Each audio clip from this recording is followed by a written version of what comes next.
안녕하세요. 크립토TV입니다.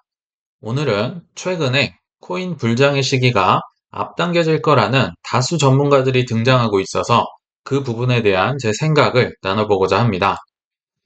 그 전에 현재 중동 전쟁 때문에 상황이 어지럽잖아요. 현황을 한번 정리하고 가시겠습니다.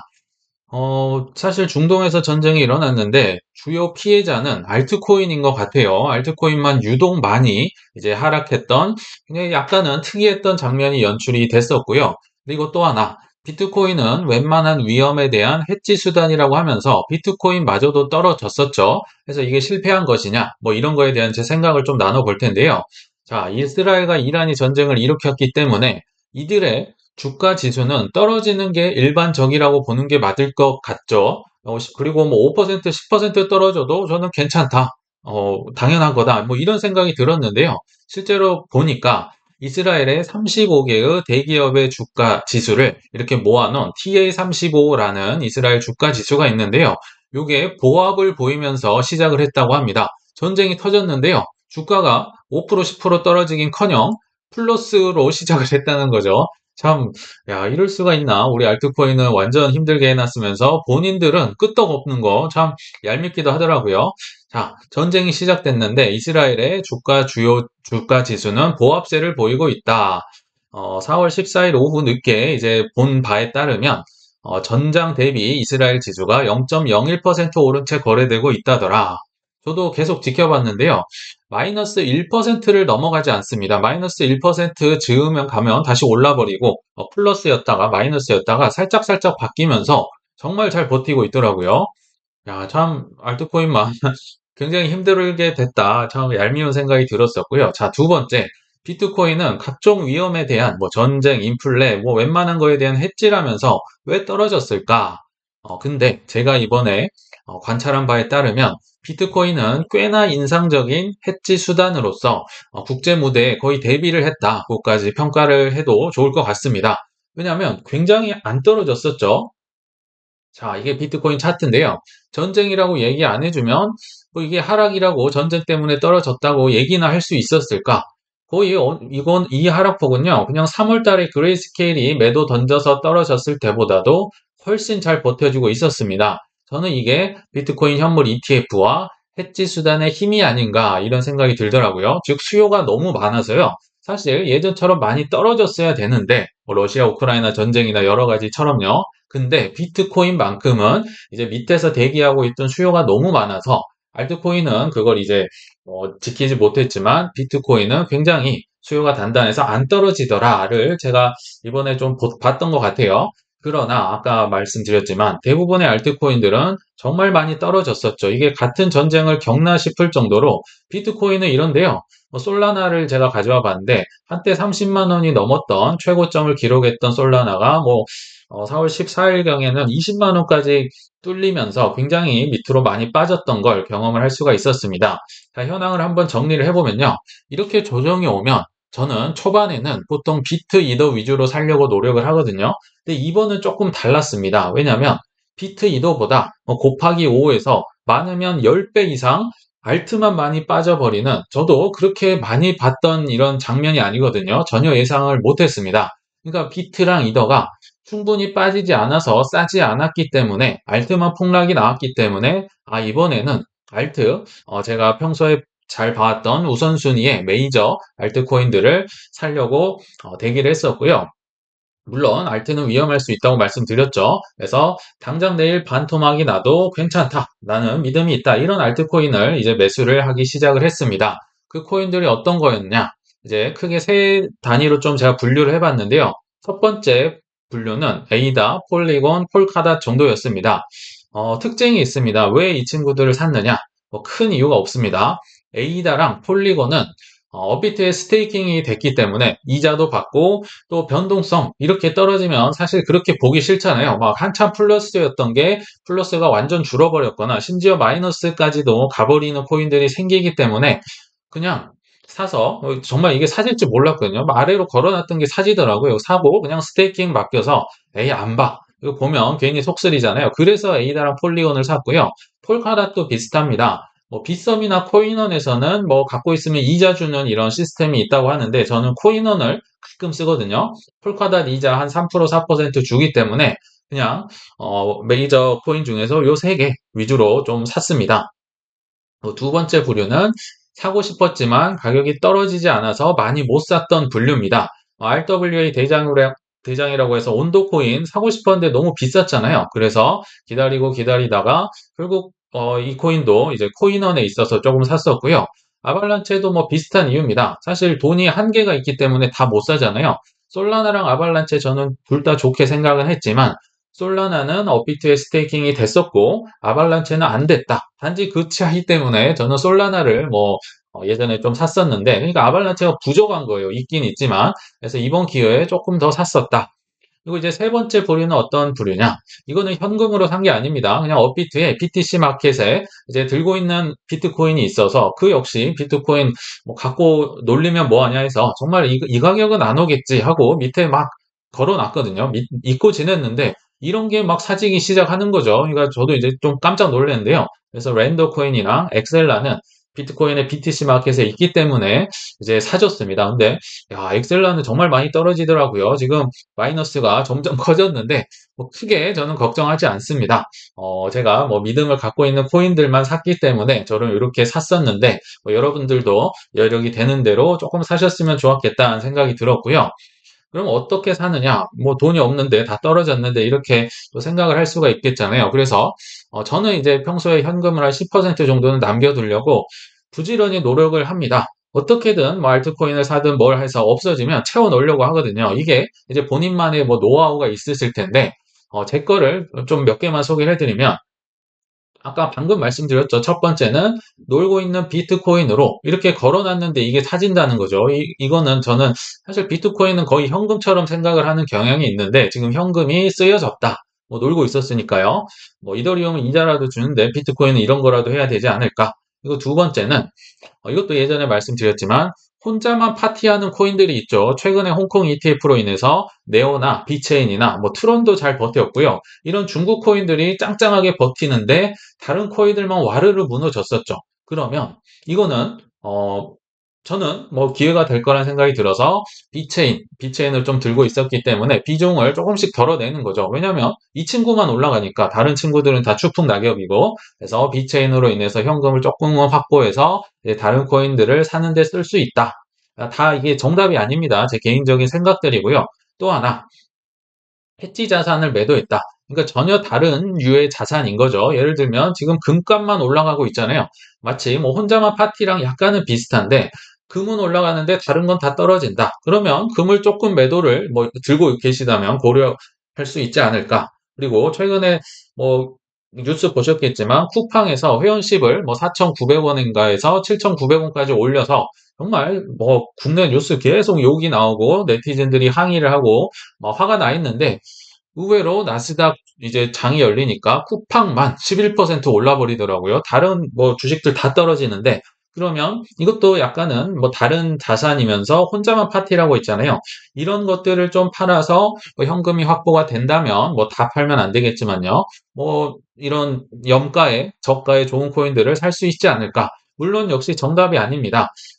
저는 이제 제가 하도 이런 걸 겪어보니까 이 중에서 이제 가장 좋은 걸 계속 궁리하면서 생각을 해본 결과를 말씀을 드린 거고요.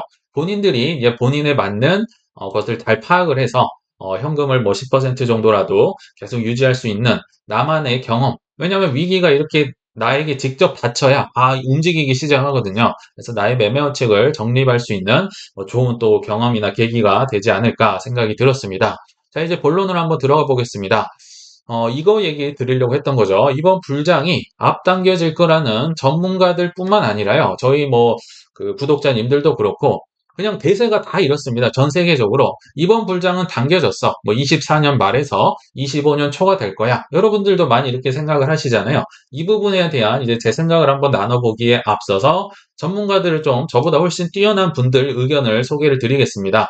4월 12일자로 넥소라는 대출 플랫폼이죠. 공동 설립자가 비트코인은 연말 아니면 내년 초에 사이클이 정점이 올 것이다.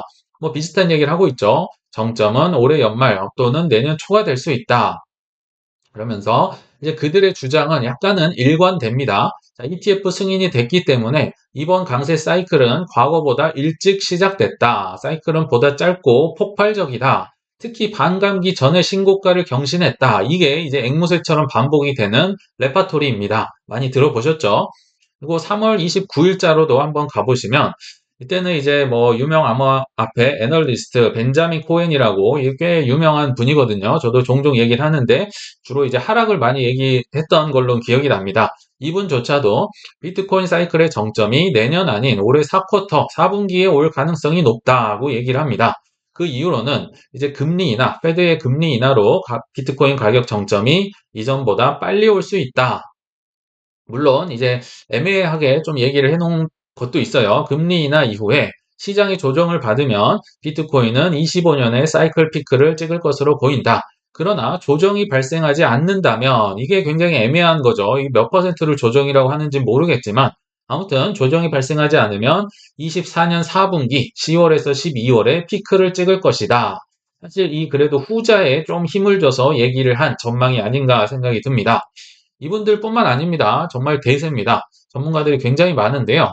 자, 한번 진짜 그럴까 한번 생각을 해보시죠. 3월 14일에도 이런 의견이 있었습니다. 종종 저희 채널에서 소개해드렸던 렉트 캐피탈이라는 분석가도 올해 11월에서 내년 1월이 최고가 전망이다. 역사적 패턴으로 보면 24년 11월에서 25년 1월에 최고가를 경신할 수 있는데 반감기 이전에 이미 사상 최고가를 기록한 게 이제 역시 가장 큰 이유다. 공통된 의견이죠. 그리고 과거 어떤 반감기 사이클보다 지금 빠르게 움직이고 있다. 굉장히 빨리 올라오고 유동성 지표도 좋기 때문에 내년 1분기에 정점에 도달할 가능성이 있다. 약간 다 비슷한 이게 뭐 좀 이렇게 번져 나가는 것 같아요. 그리고 제가 즐겨보는 버추어 베이컨이라는 33만 명 정도 구독자를 갖고 있는 유튜버가 있는데요. 이 친구도 굉장히 정확하고 뛰어난 친구거든요. 근데 이 친구조차도 이제 본인의 이제 이거를 뭐 타이틀로 얘기를 하진 않았지만 지나가는 얘기를 하면서 이렇게 얘기를 하더라고요. 이번 사이클의 불장은 24년 12월이 피크다. 정점이다. 이렇게 얘기를 했고요. 물론 이제 지나가면서 하는 얘기로 넉넉하게 잡아봤자 이거 잘못 썼네요. 25년 4월에서 5월경 예상한다. 이거 잘못 썼습니다. 25년 4월에서 5월. 그러니까 올해 12월이 이제 피크인데 정말 길게 뭐 이거는 뭐 그렇게 일어날 것 같진 않은데 뒤로 간다 하면 25년 4월에서 5월까지는 그래도 잡아줄 것이다. 이때 피크가 올 것이다.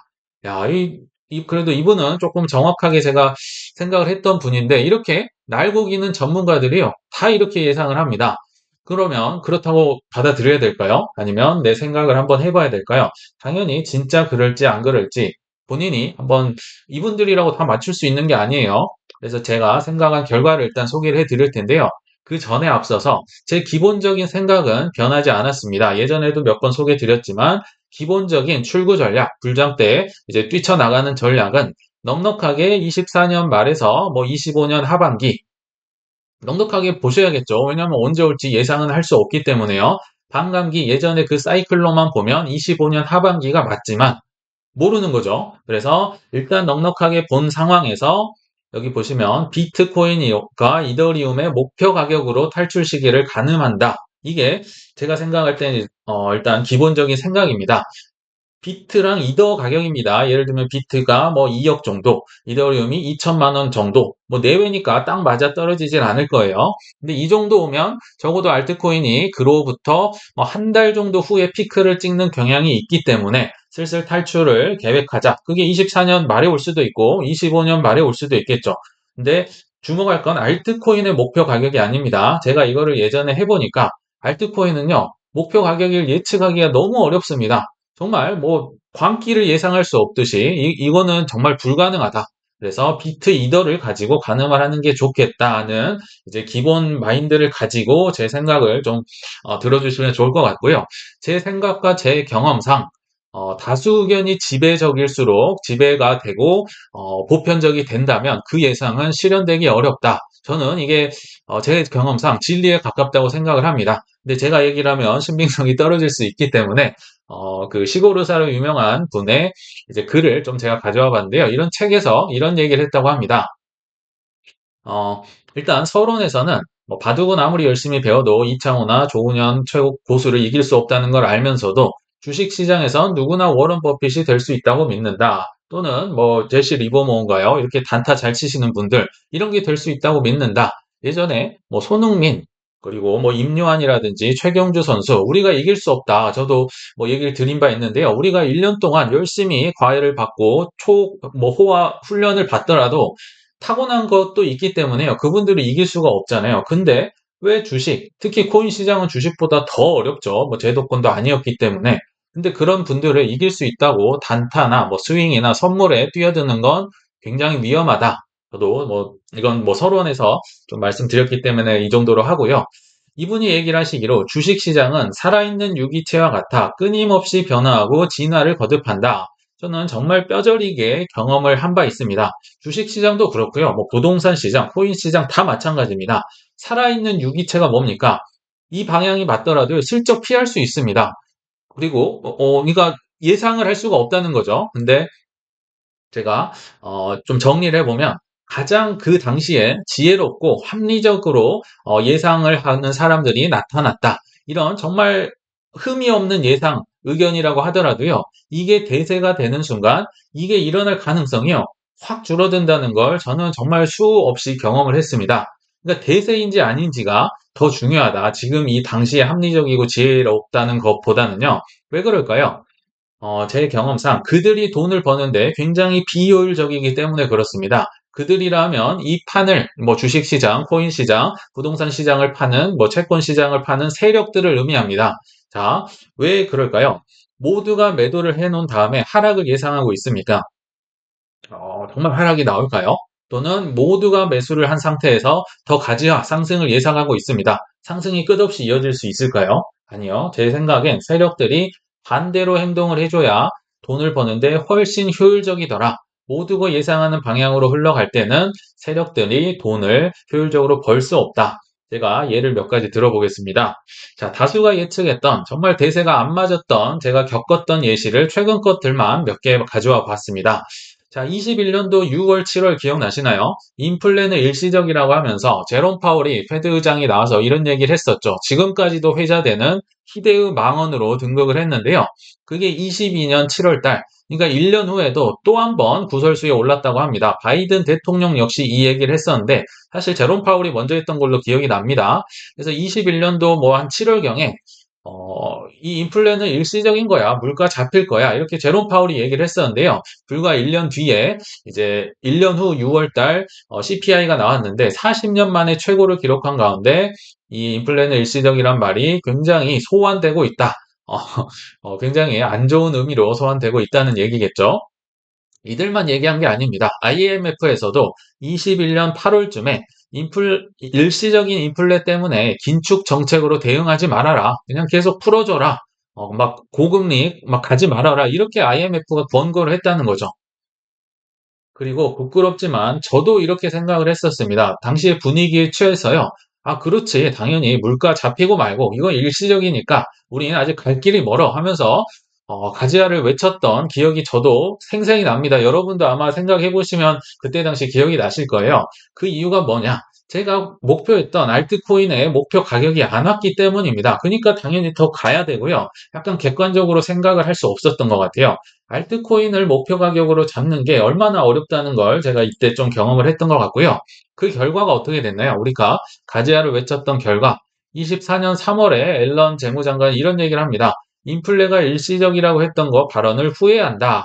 마치 제이미 다이먼이 예전에 뭐 경기 침체 예상했다가 뭐 쏘리라고 하면서 뭐 조심할 수도 있어야지 뭐 이렇게 은근슬쩍 넘어갔던 거랑 지금 똑같은 얘기가 나오는 거죠.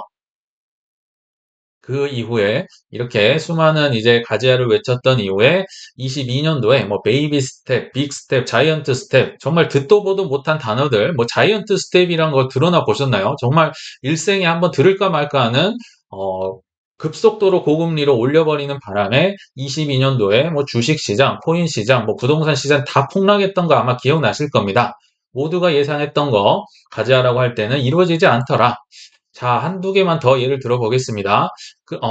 반대로 21년도에는 우리 모두가 어땠습니까? 뭐 벼락거지라는 얘기가 나오긴 했지만 모두가 행복했었죠.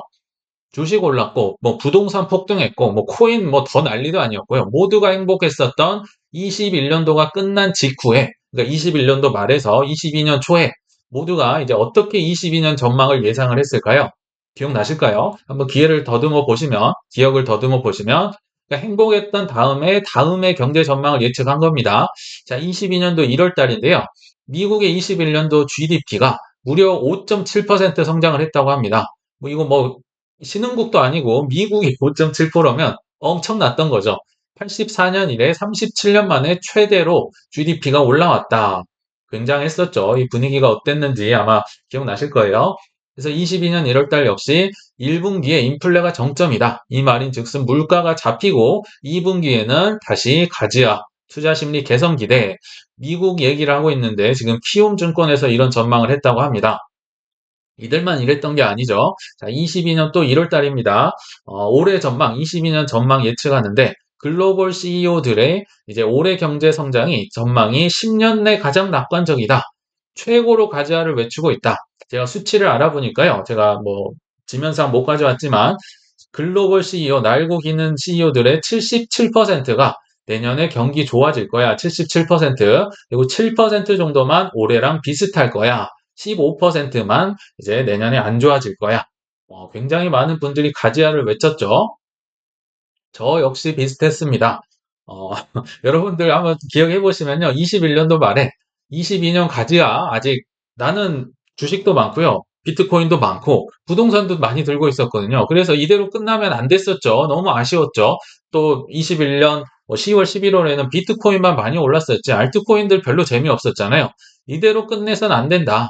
역시 제가 이제 비슷했었는데 결과를 한번 보시면요. 22년도 뭐 비트코인은 이루 말할 수 없이 떨어졌죠. 테라루나의 FTX에 가장 참혹했던 기억나실 텐데요. 코스피도 뭐 비슷했습니다.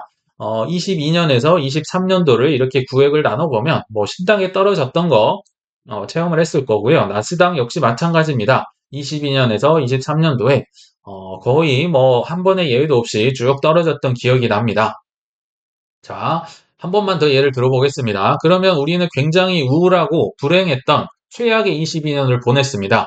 그러면 23년도 경제 전망은 어떻게 나올까요? 모두가 예상했던 23년 경제 전망. 예상이 되겠죠? 힌트를 드렸으니까요.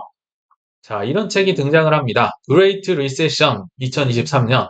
앞으로 엄청 심각한 경기 침체가 올 것이다. 이 책 굉장히 많이 팔렸던 기억이 나고요. 또 고수를 초대했다고 합니다. 곧 모두가 가난해집니다. 현금을 지키세요.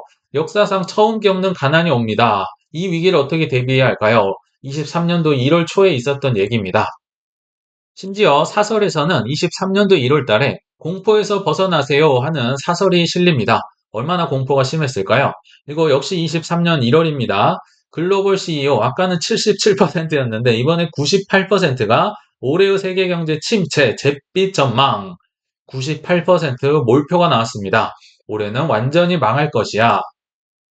이럴 때 제이미 다이먼이 또 빠지면 안 되겠죠. 우리의 종필이 형이 22년 10월 달에 콕 집어줍니다. 내년도 아니에요. 미국 6에서 9개월 내에 침체 가능 이러면서 뭐 은행들도 별로 재미없을 걸 이렇게 콕 집어서 내년에 망할 거야 이런 얘기를 심어줍니다.